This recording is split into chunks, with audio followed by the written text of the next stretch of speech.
Tidak hanya sebatas seorang Hasto saya kira. Ini harus tanggung jawabannya dari ketua umumnya dong.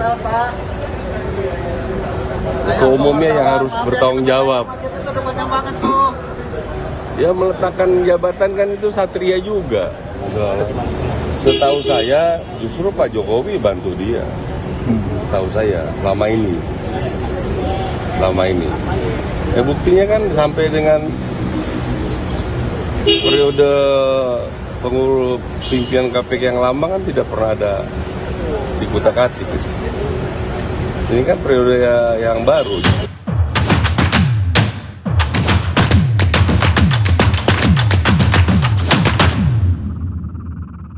Ibu Megawati Soekarno Putri mundur dari ketua umum yang merupakan pernyataan yang kurang ajar. Yang kedua, kami menduga bahwa pernyataan Saudara Effendi Simbolon itu terkait dengan pertemuan Joko Widodo beberapa waktu lalu di Solo.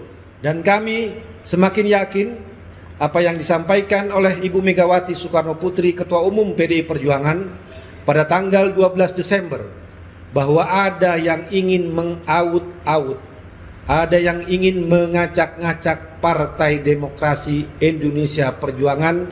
Saya mau kaitkan dengan pernyataan Pak Effendi Simbolon barusan ya, yang mengatakan bahwa ada gambaran bahwa ini tidak disentuh selama Pak Jokowi. Dia secara terbuka mengatakan Pak Jokowi melakukan obstruction of justice, ya, tindakan menghalang-halangi hukum yang berdasarkan pasal 21 Undang-Undang Tipikor tidak boleh dilakukan oleh siapapun. Jadi bayangkan 4 tahun Jokowi menghalang-halangi kasus ini tidak naik, gitu ya. Dan saya pikir ini sebuah tindakan yang harus diproses juga. Yang setahu saya kayak Pak Jokowi nggak ngurusin begitu-gituan tuh. Yang diurusin kan waktu dia 5 tahun bekerja, 2 periode 10 tahun, ya dia fokus pada komitmen dia bekerja untuk rakyat, kemudian menyelesaikan PR-PR yang tertinggal, udah itu doang. Nggak mungkin lah bikin Hasto. Dan saya yakin nggak terpikirkan juga. Kemudian ada problem pernyataan Pak Effendi Simbolon, kan itu pernyataan pribadi beliau, mungkin beliau punya sumber yang bisa dipercaya gitu loh, sampai pernyataan terkeluar. Tapi yang kita ketahui kayaknya Pak Jokowi nggak terlalu mau musing-musing kayak begituan deh, karena kan waktu itu banyak sekali persoalan, bukan persoalan Hasto aja. Tapi kan Bung Effendi juga habis ketemu Pak Jokowi dalam waktu dekat, artinya bukan itu?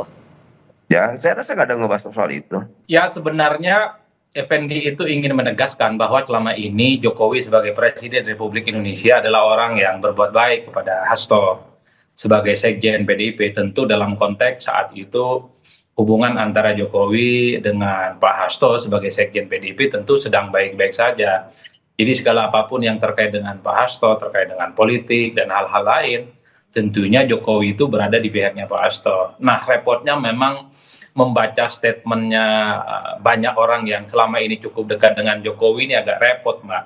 Karena kalau kita mau jujur, wajah Jokowi ini banyak sekali hari ini. Kadang melihat Jokowi itu dari Bung Noel, kadang juga melihat wajah Jokowi itu dari Bang Effendi Simbolon, kadang juga dari Joman, kadang juga dari Projo, dan seterusnya dan seterusnya. Kadang satu sama yang lain itu orang-orang yang selama ini merasa dekat dengan Jokowi saling bantah-bantahan satu sama yang lainnya. Kalau pernyataan Bung Noel itu kan ingin menegaskan ya bahwa Jokowi itu nggak ada urusan dengan yang lain, nggak ada urusan dengan partai, nggak ada urusan dengan Hasto, hanya fokus bagaimana membangun Indonesia selama 2 periode. Tapi pernyataan Effendi Simbolon itu kan memancing perseteruan yang cukup serius ya, memancing tafsir yang tidak main-main. Jangan-jangan memang selama ini persoalan Hasto yang dikaitkan dengan Harun Masihu yang mestinya itu selesai prosesnya 2020-2021 itu tidak dituntaskan dan tidak ditetapkan sebagai tersangka karena mengingat posisi Hasto saat itu sedang baik-baik saja dengan kekuasaan politik, sedang berada di internal kekuasaan, jadi seakan-akan Hasto itu tidak tersentuh oleh hukum. Ini yang kemudian membuat kenapa belakangan ini jangan-jangan memang Pak Hasto itu ya punya jaring pengaman yang memang tidak bisa membuat dirinya itu disangkut pautkan dengan hukum. Tapi ketika tak lagi menjadi bagian dari kekuasaan politik, kemudian terjadi konflik dengan Jokowi, maka persoalan hukum dengan Pak Hasto itu sangat mudah untuk diinvestigasi dan sudah ditetapkan sebagai tersangka. Saya kira di situ, Mbak, konteks. Ya agak susah logikanya untuk sampai ke sana, Mbak. Karena kalau memang ada proteksi dari super body power seperti itu, artinya kan sejak awal tidak mungkin ada kasus Harun Masiku atau kasus apapun yang menyangkut PDI Perjuangan. Faktanya ya ada-ada aja gitu. Dan waktu kami mendengar dan waktu prosesnya berjalan ya dilaksanakan saja prosesnya, tidak ada halangan berarti di sana. Tapi yang dari kami dengar kan memang selama ini KPK ini rasa-rasanya kan selalu klaimnya adalah tidak ada intervensi, tidak ada kemudian kekuatan lain yang bisa melakukan suatu cawe-cawe. Misalnya pengakuan atau testimoni dari Pak Agus Raharjo pernah dibentak di ruangan misalnya untuk menghentikan kasus itu tidak pernah ada. Kan cerita-cerita yang muncul di publik seperti itu. Masa iya sih? Memang dulu itu bisa atau pernah ada kekuatan politik yang bisa kemudian menahan kasus seseorang sampai bertahun-tahun lamanya seperti yang dikatakan Pak Effendi. Masa sih seperti itu? Kalau memang ada seperti itu, berarti betapa campur baurnya sudah kita ini punya republik. Tapi Kita kan sudah juga Mas pusing juga membayangkannya. Kalau itu memang betul terjadi. Jadi ya sekali lagi yang harus ditanya saya rasa yang paling bisa menjawab itu adalah teman-teman KPK. Karena kalau begitu artinya itu akan membongkar berbagai persoalan termasuk obstruction of justice yang disampaikan oleh tadi testimoninya Pak Ferry Amsari. Itu sih kalau kami. Ya saya rasa kan kita tidak hidup di ruang yang hampa politik. Artinya ada aksi-reaksi, ada dinamika yang terjadi di sana. Dan rasa-rasanya kan panggilan-panggilan hukum itu juga semakin agresif dilakukan kepada elit-elit partai, pimpinan partai kami. Itu kan ya mendekati situasi yang sebenarnya ada rangkaian politik yang cukup banyak di situ. Mulai dari pemasangan spanduk-spanduk di jalan-jalan yang mengatakan bahwa kepemimpinan PDI Perjuangan itu ilegal. Lalu bagaimana kemudian narasi di medsos itu kan panggilan demi panggilan ini eskalasinya terus naik di situasi itu. Lalu tidak lepas juga misalnya dari peristiwa partai memberikan sanksi organisasi berupa pemecatan kepada 27 kader. Sehingga publik ini tidak usah orang politik, publik saja saya rasa dari percakapan di medsos di mana-mana berusaha merangkai-rangkai ini jangan-jangan ada keterkaitan satu sama lain. Nah itulah yang kemudian kami anggap kalau memang hukum ini mau ditegakkan, harapan kami ya profesional saja, memang sesuai dengan prosedur. Jangan kemudian hukum bercampur dengan politik, hukum digunakan sebagai alat untuk nabuk nyilih tangan. Apalagi di momentum krusial mendekati HUT dan Kongres Partai, sudah jadi rahasia umum bahwa banyak partai mengalami tantangan semacam ini, serupa ini di Republik Indonesia pada saat mau melakukan konsolidasi internal, ada framing yang berusaha untuk ditetapkan, dicap kepada partai-partai tertentu untuk kemudian memberikan sebuah stigma bahwa partai ini tidak baik. Nah PDI Perjuangan saya rasa malah sebenarnya enggak. Dalam sejarah ini pada saat kami secara terstruktur berusaha dikecilkan dan dilemahkan, justru semangat dan upaya-upaya itu membesarkan kami. Sampai hari ini masih banyak sekali orang-orang yang WA ke saya, WA ke semua pengurus dan kader-kader lain, malah ingin bergabung dengan PDI Perjuangan di tengah situasi ini. Jadi agak susah memang di situasi saat ini, agak blur untuk memisahkan antara logika hukum dan logika politik. Harapan kita bekerja profesional saja, kita pasti akan jalankan sesuai prosedur. Itu Mbak. Nggak hanya sebatas seorang Hasto saya kira. Ini harus tanggung jawabannya dari ketua umumnya dong. Ketua umumnya yang harus bertanggung jawab. Dia meletakkan jabatan kan itu satria juga. Setahu saya justru Pak Jokowi bantu dia. Setahu saya selama ini. Buktinya kan sampai dengan periode pengurus pimpinan KPK yang lama kan tidak pernah ada dikutak-atik. Ini kan periode yang baru. Ya saya kira itu adalah suara hati dari Effendi Simbolon yang selama ini mungkin dipendam bertahun-tahun di PDIP.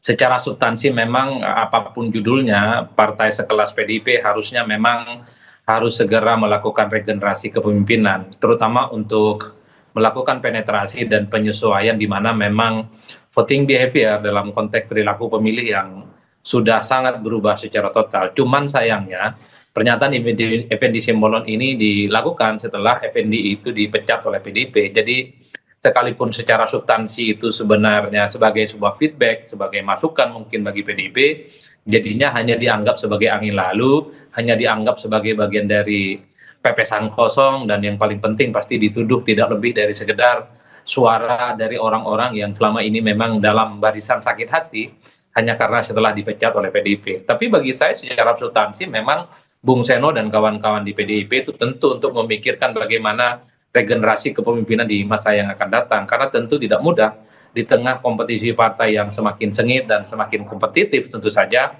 maka perlu strategi-strategi yang jauh lebih komprehensif yang terutama acceptable terkait dengan dinamika perkembangan politik yang cukup dinamis ya, karena pada saat yang bersamaan partai-partai selama ini yang tidak pernah diperhitungkan seperti Gerindra, perolehan suaranya juga cukup signifikan ya, bukan hanya di Pilpres, tapi di Pileg ya selisihnya dengan PDIP hanya sekitar 2%. Dulu Gerindra dengan PDIP kan bagaikan langit dan lubang sumur, sangat jauh begitu. Bagi saya memang repotnya hari ini untuk mengkonfirmasi apakah segala apa yang disampaikan oleh Effendi Simbolon, segala apa yang disampaikan oleh Bung Noel, oleh Joman, oleh Projo, itu atas konfirmasi dan hasil diskusi dengan Jokowi. Tapi kan setiap apapun yang diomongkan oleh orang-orang seperti Noel, Effendi Simbolon, dan para relawan politiknya, itu seakan-akan memang terkonfirmasi hasil dialog dan diskusi dengan Pak Jokowi. Kan itu yang kemudian menjadi repot, Mbak, untuk mengkonfirmasi. Jadi wajar kalau kemudian orang-orang seperti Guntur Romli dan mungkin Bung Seno akan mengatakan itu adalah bagian dari apa yang diinginkan oleh Jokowi. Bahkan kan ada salah satu elit PDIP yang mengatakan kok segitu rendahnya Effendi Simbolon hanya sekedar ingin jadi corongnya Jokowi dan seterusnya dan seterusnya. Jadi bagi saya ini adalah babak lanjut dari perseteruan antara PDIP dengan Jokowi. Jadi kalau ada kritik ke Megawati, ada kritik ke Hasto, ada kritik ke PDIP, pasti ujung-ujungnya yang disalahkan dan dituding itu adalah Jokowi. Salah dan benarnya tentu orang seperti Bung Seno dan Bung Noel inilah yang tahu, Mbak. Kalau kita kan hanya melihat dari jauh, apapun argumen politiknya orang-orang seperti Effendi Simbolon, statementnya pasti tidak ramah dengan PDIP. Enggak lah, jauh banget. Ini partai besar, masa harus kalah dengan kasus Hasto sih? Saya menilainya itu salah. Ya kasus Hasto lah, kasus PDIP. PDIP itu partai besar, partai ideologis. Nggak mungkin bisa dikalahkan dengan satu persoalan perilaku seorang sekjen lah. Banyak kok ketua partai yang lain ditangkap ketua umumnya, partai tetap berjalan. PKS, Demokrat, P3, apa biasa aja tuh. Kok kenapa sekarang seakan-akan PDIP goyang? Jangan-jangan ideologi udah rapuh, ya kan jadi pertanyaan. Masa gara-gara seorang aktor langsung goyang sih ideologinya? Dan saya punya keyakinan PDIP ini partai yang sangat ideologis, nggak akan goyah karena persoalan Hasto lah. Tinggal gini aja lah, Hasto udah yang terlalu lebay juga lah kan. Ya yang pasti konsolidasi internal berjalan terus, kita menerima dengan baik semua masukan dari luar siapapun itu, tetapi tentunya pada saat bicara tentang internal partai kami punya mekanisme di situ. Nah dalam konteks Ketua Umum Partai Bu Mega itu sudah ada mekanisme untuk membicarakan itu, yaitu di Rakernas yang lalu yang sudah bulat permintaan dari pengurus di bawah bahwa kita meminta kesediaan Bu Mega untuk kembali menjadi Ketua Umum. Nah nanti pembahasan terkait berbagai persoalan-persoalan partai yang harus kita hadapi lainnya, nanti tempat membahasnya ada di Kongres. Nah ini satu persatu berjenjang. Jadi buat kami kenapa kok kami menganggap ada suara-suara di luar yang mau mengganggu dan lain sebagainya sebagai angin lalu, ini bukan tanpa alasan. Karena kalau itu adalah bagian dari orang partai yang sudah lama berproses di PDI Perjuangan, harusnya tahu ada rule of the game, ada tempat bermainnya, dan itu sudah final. Itu saja Mbak.